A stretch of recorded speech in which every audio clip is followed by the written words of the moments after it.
The Road Home by Penstroke. Chapter 11. Two Steps Forward.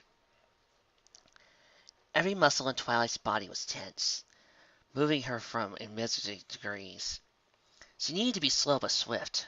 Slow enough not to be noticed, but fast enough she wasn't tempting fate. Her head moved past the white fluff, extending outward until her eyes could see the ground.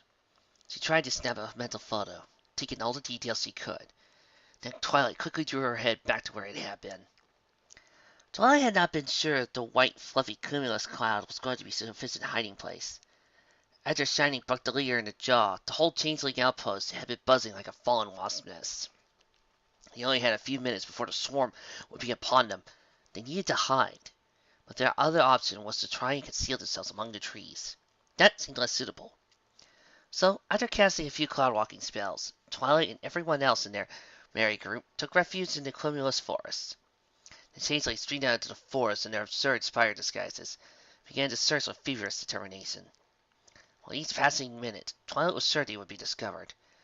Equestrian Royal Guard search procedures, which he had studied with Shining to help him impress his commanding officers once upon a time, were very clear. If those of you who are pursuing are suspected of having capabilities of fighting magic, then you search the sky as zealously as you would the ground. As minutes turned into hours, Twilight began gritting her teeth and paced anxiously within the cloud. Changelings below were defying any and all logic. They never looked skyward. They never thought to search the clouds. In fact, they didn't seem to intend to expand their search at all. The logic was simple. If you could not find something after searching one location, you should try looking someplace else. Yet the changelings searched for them like they were missing a set of keys, incapable of moving or thinking. Twilight couldn't help herself, and took it as a personal insult to her intelligence. Shining, however, began to point out that the changelings' idiocy was their saving grace. If they couldn't look to the clouds, then perhaps they could use their fluffy fortress to escape. All it would take was a little spell to gently push them away from the changelings and towards refuge. It was a spell Twilight was easily capable of casting, and soon their little cloud was shifting across the sky, as if nudged by an unfelt breeze. Beep beep! I'm a cloud! That had all started at sunset, when the long shadows of the forest crossed the landscape like long, proud unicorn horns, reaching out to greet the rising moon. Now the shadows stretched in the other directions, beckoning the last traces of the moon to sleep while the sun rose in the east. Keep sussing! We will find the bony stone, and they shall tell us the secrets of their baseball and high kickers! Twilight's eyebrow twitched as she retreated back into the hollow center of her cloud. Her propulsion spell had been flawless, as had her calculations. The gentle wind spell should have carried them away from the changelings overnight, but not entirely tamed weather in the mountains had betrayed them. She had heard it while lying awake. Trees rustled below, indicating a natural wind, but too dark during the night to get a gauge of which way the wind was blowing, if it was with them or against them. Now in the morning light she saw the bitter truth. We hardly moved! Twilight cursed as he flounced back into the clouds. She stared at the ceiling of their fluffy fortress, tired eyes boring out until she could rub them with a hoof. Everyone else had been able to get a good night's sleep, and in fact they were still snoozing even as the sun began to rise. Shining and Cadence had wrapped themselves in some cloud, only head poking out of the white fluff they embraced. The dog, Biscuit, was curled up like a normal dog, sleeping in a basket, while the changeling was sprawled out like a dead body, mouth slightly cracked open. Twilight wasn't entirely sure, but in the wee hours of the night, she saw some magical energy flowing into S-43's mouth. She couldn't say if it was intentional or instinctual, but with Shining and Cadence nearby, Twilight couldn't blame S-43 for grabbing some love to eat. But sleep had not been so generous for Twilight. She had gotten a few hours, but each time she dozed off, her dreams were once more plagued by T-Rex. They had, in fact, gotten worse. Now the power-hungry centaur was aided by an army of dino dogs and the changeling queen as well. It was war against Equestria, one where so many others were losing their lives. It was horrible, and always ended with T-Rex gloating about how he slain Spike and Nyx, leaving hardly any trace. All this stuff with the changelings had been a distraction. Twilight had to focus on herself, Shining and Cadence while they were in danger. But now, they were safe, and her concerns for Nyx returned with full force. Were the diamond dogs taking care of them? Were they even still in Rainbow Brains, Or had he been spirited away to some other hole in the ground? At this point, they would simply have to give the dogs a ransom and hope they kept their word. There was a boiling broth of worry in her mind, a mixture of uncertainty, love, rage, and I would like to get down now. Mild annoyance. Maud had been the only other one unable to get a restful night's sleep. She was ill at ease in a cloud, more agitated than Twilight would have ever thought possible. Maud would get up, pace in tiny circles, then sit back down. She needed to commute beneath her hooves like a cat, trying to find something solid beneath the fluff. Maud would then lay down to try to get to sleep, but she'd be up again in a few minutes to repeat the ritual. A ritual that, with the nearing dawn, had grown to include her speaking the same statement to Twilight over and over again. I would like to get down now. Twilight sighed, rubbing her tired eyes, before dragging her hoof over her face. Her features stretched and skin pulled taut, before it popped back into place, once before she removed her hoof. Twilight didn't know if it was caused by an anxiety of heights, or unease caused by being separated from the ground. But the basis for Maud's behavior was running thin. We can't get down until the changelings leave, or my wind spell pushes us away from them. But I would like to get down now. Twilight wiped over on her back and belly, ferrying her face with a grunt of frustration into the clouds. She then sat up. Bits of cloud hung here and there, giving Twilight a rough beard with bushy eyebrows. Yet Twilight took no notice of it as he smiled back at Maud, having finally thought of something that might help them both find peace. Why don't you pet Boulder for a while? I'm sure that'll help you relax. It is very relaxing to pet Boulder. The faintest of smiles formed on Maud's lips. She stuck her hoof to the pocket of her dress. He's a very good pet like that. He's always ready to listen, and is there when... The movement of Maud's hoof, previously leisurely and habitual, grew frantic. She fisked and dug around deep in the pocket, before quickly switching foreholds so she could do the same for the other. Maud repeated this once more, shaking both pockets and then giving them a tug. She turned the pockets inside out, shaking a few little pieces of lint, but nothing else. Planted both hooves on the cloud. Maud looked at Twilight, and for a few minutes of her muscles quivering, as if trying to make an expression. Twilight opened her mouth to ask what was wrong, but was cut off when Maud turned and began walking toward one of the surrounding walls. Where are you going? Twilight asked, taking a few steps towards Maud. Boulder's missing. I have to go find him. With not a word more, Maud brought her foreheads together, pulled apart the clouds beneath her, creating a gaping hole between her limbs. She glanced one final time at Twilight, and then brought her legs in. Twilight scrambled, wisps of her magic trying to grasp Maud, but it was too late. She dropped like a rock, disappearing from view as she pummeled to the ground below. Immediately, Twilight's mind raced as she moved to the edge of a hole. Dropping this height would injure her pony badly. What would she tell Pinkie Pie if Maud hurt herself? What was worse, what would she do if Maud was recaptured? They only just escaped, and they wouldn't have Biscuit and S-43 to rescue them a second time if they were recaptured. Yet, when Twilight looked down the hole, she saw Maud had landed safely. Her fall had been broken by one of the changelings, the legs of the spider disguise twitching as Maud climbed down. For a moment her body language was relaxed. She planted her hooves firmly on the ground and twisted them round, as if reacquainting herself with the sensation of dirt. Yet her landing had not gone unnoticed. The other changelings were swarming, dropping out of their disguises.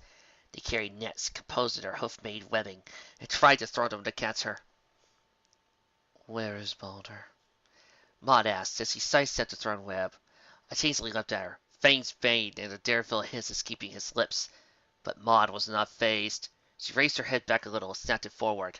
Maud's head collided with the changeling's, a crimson-drinking crack filling the air as the changelings collapsed and fell to the ground, knocked out cold.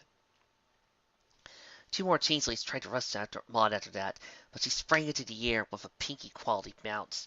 Then she dropped back onto the two changelings, managing to put both in a headlock. Where's Boulder? She asked the changeling as she was holding it with her forearms. Looked down at the one she was suffocating with her hind legs. Have you seen Boulder? The two changelings collapsed, passing out from deprivation of oxygen. And so the combat went. Twilight could only stare, utterly marveled by what she was seeing. She might have used the word fluid to describe the combat, but that wasn't entirely accurate. Maud had hardly moved between blows, often returning to just standing calmly, but each blow was swift and on point. It's like a dance with all the movements in between cut out. Maud was the only hitting the important poses, and all the while was grilling the changelings about Balder. "Grey Earth Pony!" Twilight glanced in the direction of the voice, recognizing its owner by sight and sound. It was the changeling leader. That's one. He was standing before half of the hive's forces that Maud had yet to knock out.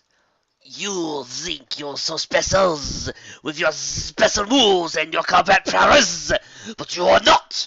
You are nothing compared to the overwhelming might of the chasing hive and our glorious queen!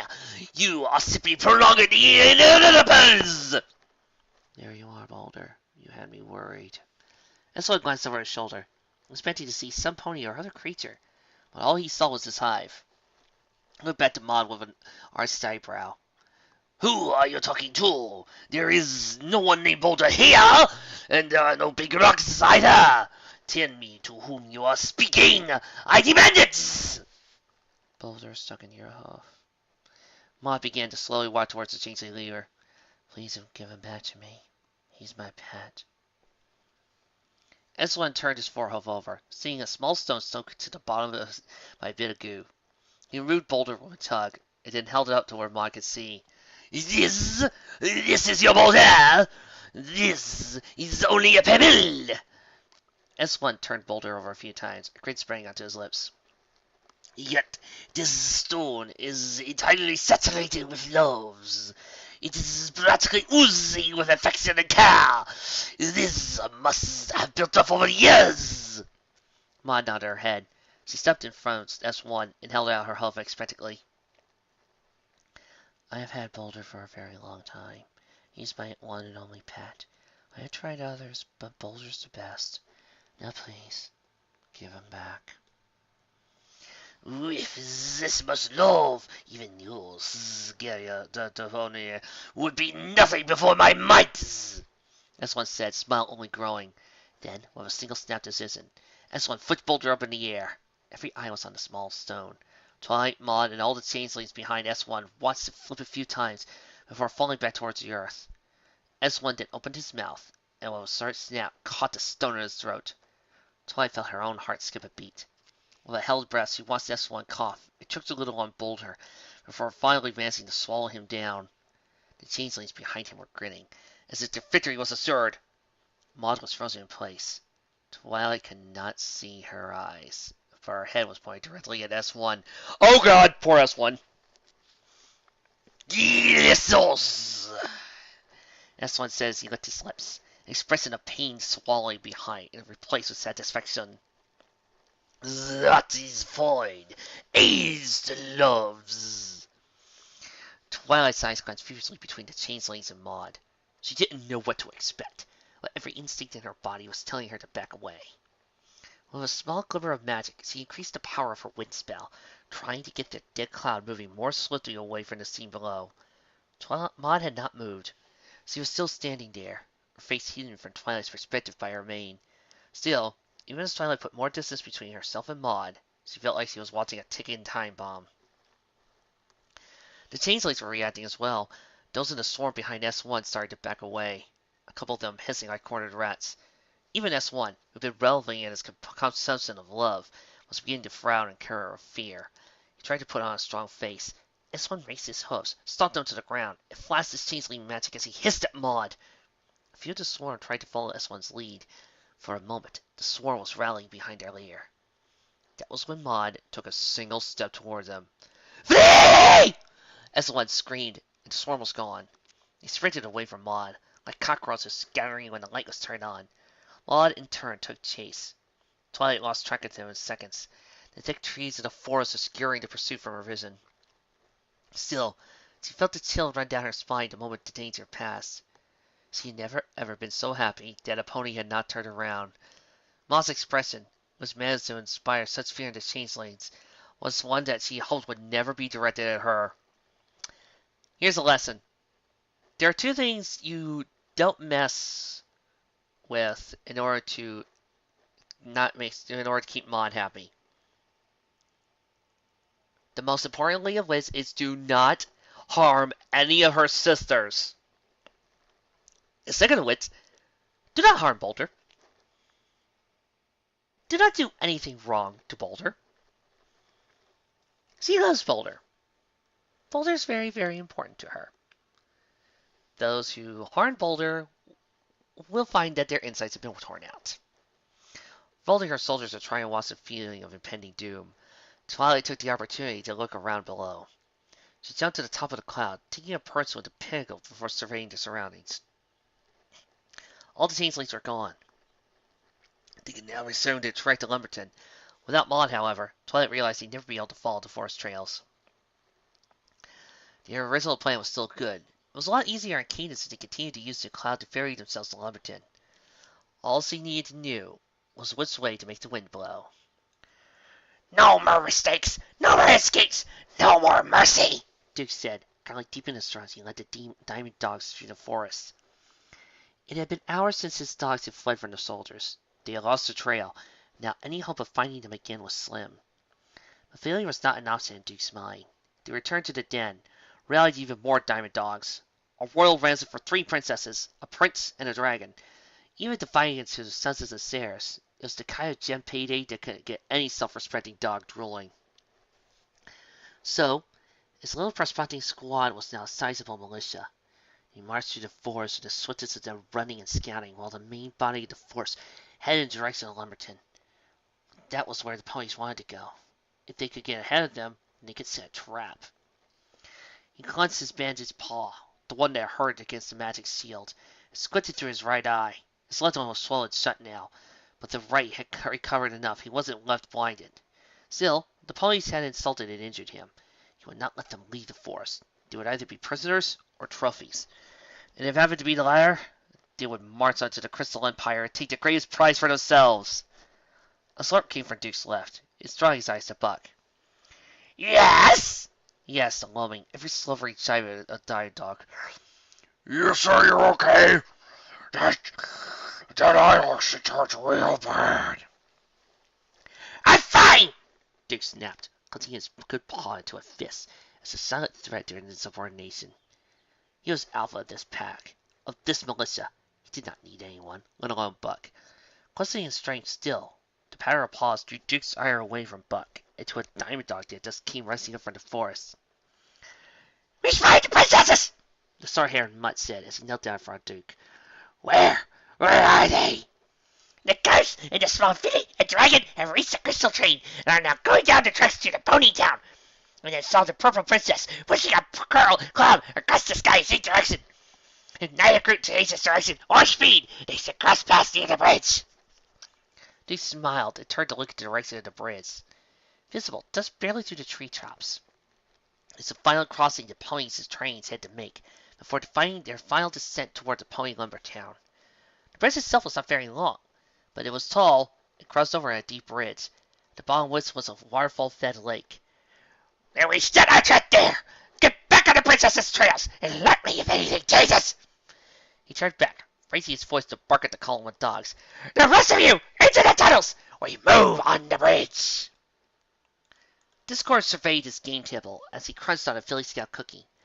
The first one for the first box of oodles he had ordered. Things were progressing nicely, and you could see all his little pieces moving and dancing. It was not his most choreographed work.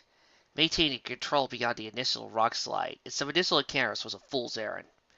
Yet, he could have used a bit of chaotic magic and mind control to make everyone his dancing puppets, but that avenue of action was far from ideal. For one, the chaotic nature of free will was making things even more fun. The other reason was a bit more self-preserving.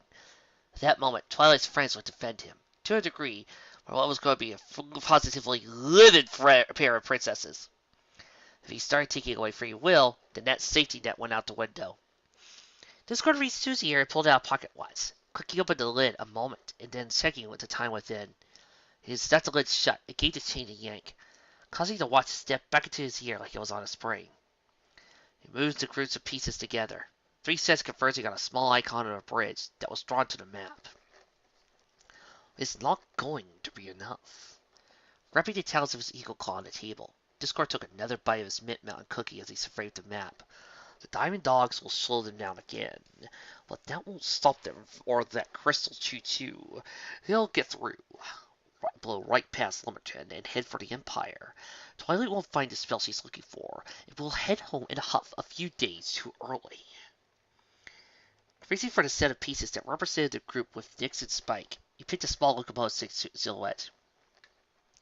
This thing has to go, but how? Discard asked himself, like an artist unsure how to finish a painting. He began doing lazy loops in the air, popping different things into existence as his mind wandered possibilities. Should I have a train breakdown? No, too pedestrian. Could I trust the diamond dogs to disable it? No, they proved to be anything but reliable as antagonists, though that is part of the reason why I lured them to the location of the rock slide. Maybe I could send them all to a fancy world of candy, where they had to save a vegetable princess. No, kids would just probably eat it all. What to do, what to do, what to do. Discord looked at all his pieces. He had heroes, enemies, neutrals, and he had a stage. It was a delightful casserole of chaos. But he was missing one ingredient, one final choice on his behalf that would make or break the distraction he had so clearly set in motion. Like a flower set to light at sunrise, Discord's lips formed into a smile. With a snap of his claw, he created one final game piece and delicately placed it on the board. He placed it on the lake, which was beneath a bridge the train had crossed. Discord's placement was ginger, as if adding a garnish to a perfect plate of food where it served. Then he floated back a bit, admiring the game board from a distance as his mind played out the many possible outcomes. Discord brought his eagle claw to his lips, placed a small kiss on his talons, then tossed his claw out as if spreading the blown kiss to the wind. Perfect, he said as he enacted his magic on the mountains of Rainbow Range a final time. The stage was set, the players were taking their positions, and now only one thing remained. He just had to sit back with a box of Philly Scout cookies, enjoy the show, and see if Twilight noticed his little homage to their friendship. Twilight! The sound of familiar but unexpected voices roused Shining Armor from his slumber. He raised his head, feeling Kate stir as well. The warm light of the morning filtered through the cloud's fluff. He felt her come to a stop before hearing the slap of hooves landing on stone. The clatter of galloping legs, both large and small, was soon met by the sounds of laughter, Twilight's voice speaking with relief and laughter. I was so worried! With a gentle touch of his horn's magic, Shining pushed back part of the clouds and saw the source of all the noise. The cloud was an inch above solid ground, hovering lazily near the edge of a deep but narrow gorge. A short bridge spanned the gap, providing a safe crossing for the train tracks that wound along the mountainside. A waterfall spilled down the nearby ridge, passing by the bridge and tumbling down to a sparkly lake far below. On the railroad tracks, Shining saw a parked crystalline locomotive. From his cabin, several familiar faces of the Crystal Guard were rushing toward him. Prince Armor, sir, we're so relieved to have you today. Flash Sentry said as he, Lapis Lance, Stem, Shield, and Art quickly moved to the side of the cloud. Is Princess Cadence with you as well? Yes, we're all safe, he assured. Leaning back as Cadence poked her head out of the cloud. She was groggy, moving slugishly as Sleep's lingering grip was slow to release her. She stifled a yawn, kneaded at the cloud trying to get a good hoofing. Without a word, Shining offered his hoof. Cadence took it with a smile. He held her down, his wife giving him a quick kiss before looking over at the Garth. The pleasant, well-rested smile on Cadence fell away. What took you so long? The four guards wedged, then quickly fell into line. They saluted, and Flash Sentry took a step forward. We do apologize for delaying your rescue, Your Highness. Shining Armor's eyes wandered a moment as Flash Sentry recounted the squad's actions during their mission. Looked to Twilight, who was smothering Nix and Spike with hugs and kisses. The two were now trying to scrimp free of her embrace, all three of them giggling together. The sight made him smile, though his grin weakened a little when he saw two unfamiliar stallions lingering by the train. Who are they? Shining asked once Flash Sentry reached a pause in his port. They're the Flip-Flap brothers, sir, Flash answered. They aided Princess Nix as well as the great and honorable Spike into brave and glorious in their escape from the Diamond Dogs. We have not yet been able to get details from them of why they were in the mountains in the first place. They simply kept saying it was a long story. Flash then paused, and he and the other three guards tensing and lowering to aggressive stances. Shining followed their intent gazes, I looked over his shoulder to see Biscuit and S-43 looking on the hole in the cloud. They now had their heads up, looking a bit panicked at the aggression. Sir, Arnott asked, are those two prisoners you took during your escape? Do we need to arrest them? No, Shiny said with a wave of his hoof. They are, well, it's a long story. The turn of phrase made the guard's ears twitch, and the turn made Shiny chuckle before he stepped forward and cut the hoof over against Flash Sentry's shoulder. Don't worry. I promise to tell you the story on our way back. Is there enough room on that train for everyone? Flash died. There should be, sir. If not, we'll take persistence along the exterior and in the air. Good stallion. Now let's get everybody going. Yes, sir! Flash turned and moved over to Twilight, Nix, and Spike, interrupting their moment and asking them to board the train. Twilight, from a distance, looked a bit surprised to see Flash, but nigh her head began moving with Nix and Spike toward the train. At the same time, Ardent, Gemsteel, and Lapis began escorting S-43 and Biscuit toward the train as well. Despite Shiny's words, the three of them were still understandably cautious around the Changeling and Diamond Guard. Well, this was an adventure, Kate said as she nuzzled up against Shiny. I don't think I'll be leaving our bedroom for a week. Think you can handle the Empire without me for that long? I don't know. I was thinking about the same thing, he said with a chuckle, planting a kiss on Kate's lips before the pair began walking toward the train. Then he glanced around, mind scratching at the unexplained thought before he looked to Sarah and Twilight. Hey, where's Maud? Maud poked her out for the train. Oh, she lost Boulder and needed to go retrieve him. Who's Boulder? Kate asked as she stepped onto the train. Twilight shrugged as she sat near the back of the locomotive cab, wings strapped around Nice and Spike. Maud's pet rock. She went back for a pet rock. Twilight nodded as Lapis Lance returned to his position in the controls. The locomotive gave a little lurch, its wheels once more turning as it began moving towards the bridge.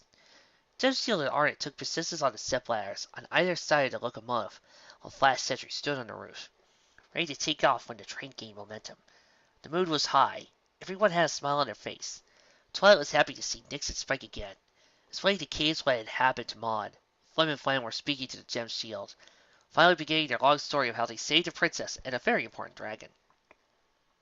Shiny himself stood next to one of the locomotive's windows, starting to feel the mountain air in his mane. It looked like the crazy little adventure was finally over. Yeah, that's why there's at least 5 more chapters after this. And then came the shift. A sudden abrupt tilt to the right sent several of the locomotive's occupants stumbling to one side. Lapis Lance slammed on the brakes, holding the small bit forward momentum they had managed to gain. Is everyone all right? Twilight asked, trying to shelter Spike and Nix with her wings. Ponies! You will surrender now! Shiny's face fell, and he poked his head out of the locomotive window. He looked forward, back, then all around, before drawing his head back to the cab. It's that diamond dog again! He's got us surrounded! There are dozens of dogs on both sides of the gorge, and there are at least 2 dozen on the bridge beams below us. That gently felt, was them digging out anchors for the supports. Is this what happened, Your Highness? Flash asked. When the train arrived at the Empire, it showed signs it was attacked. We don't know for sure, Shining answered with an irritated huff. All we know is that we hit a rock slide, or something that was what separated our car and the rest of the train. I don't think these diamond dogs orchestrated the initial attack, but they've been very persistent in their attempts to take advantage of the situation. Yes, that's right, the small diamond dog said, as if eager to please the ponies around him. We did not cause the rock slide. We just found the ponies, including the very thin and pink princess. Yes, the very smart and powerful ponies who Biscuit hopes will figure a way out of this. Biscuit waved his paws together, forcing a smile even though he seemed intent on cowering in a corner. Duke would not be happy to find me here. Lapis Lance peeked out the window. The rails of the track are still holding. If we could stabilize the right side of the bridge and level the tracks, I could try and hit the throttle and plow through those dogs. I don't know if I have that kind of magic in me right now, Twilight said, bringing a hoof to her horn. But it's the only way.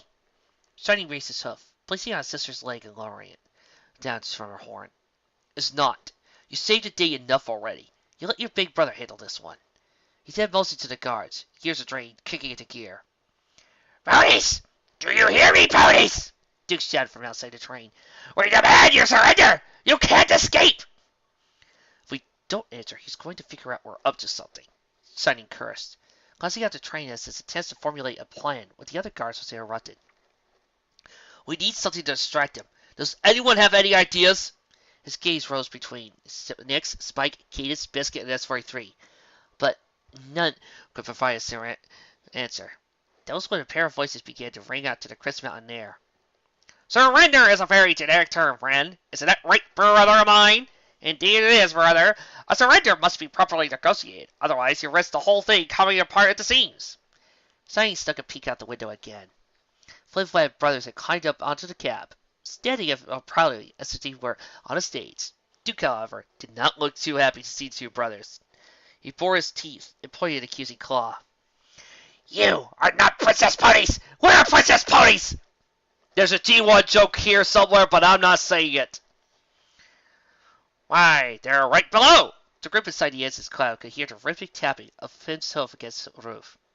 Yes, 3 fine examples of equestrian female royalty are all contained with this, our galantry mode of transport.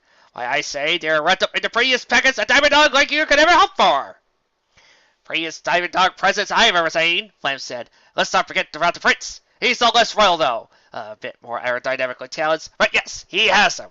And everyone here could be all yours and more, after we've properly negotiated the terms of surrender. There are no terms, Shiny heard the clatter of a rock against the top of the train. You surrender.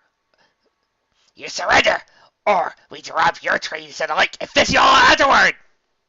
Now, we aren't saying that you aren't negotiating for the position of strength at the present moment, Flame said as he waved his hoof at the surrounding dogs. Why, I've personally never seen such strength to a negotiation before. A sentiment I can share, brother of mine, Flame said as the enthusiastic swing of his forehoof. Why, I doubt we have any cards left to play. We poor earth ponies are simply doomed, either to be taken by these ruffians, or dropped from a dizzying height. You're not earth ponies, Duke barked. Your ponies are stalling. You're using magic. Dig out the bridge! The sound of splintering roots sliced through the air. Some of the dogs below dug out the last crumbs of rock, still supporting the bridge's weight. With a rip, the support began to pull themselves apart under the weight of the locomotive. Everyone out! Shiny shouted, forming a spear of magic next to the cab. In a single panic moment, every passenger of the locomotive bailed out, nearly collapsing onto Shiny's swaying magic. Shiny quickly expanded his magic, enclosing the bubble into a full spear as he stood on top. This protected the precious cargo below from the sticks and stones being hurled by the diamond dogs. He, however, was forced to try and maneuver onto the smooth surface of his shield, ducking his head in different directions. Still, one of the stones and sticks struck him in the legs and on the sides, trying to unseat him from the protective barrier. Then another shield took form, this one familiar pink. Shiny looked down and smiled, seeing Twilight flying out to join him on top of the barrier. Don't worry, Shiny, I got your back, Twilight said, using her barrier spell to protect the two of them, while Shiny kept everyone else safe. How long can you keep up your spell? For a few hours, at least, thanks to that good night's sleep. How about you? I don't think I can last that long, Twilight admitted. So let's figure out a way out of this. Think if I cast a levitation spell on everyone inside the bubble, you could roll your shield along the tracks down to Lumberton? A cascade of crashing sounds reached Shiny's ears, making him and Twilight glance down.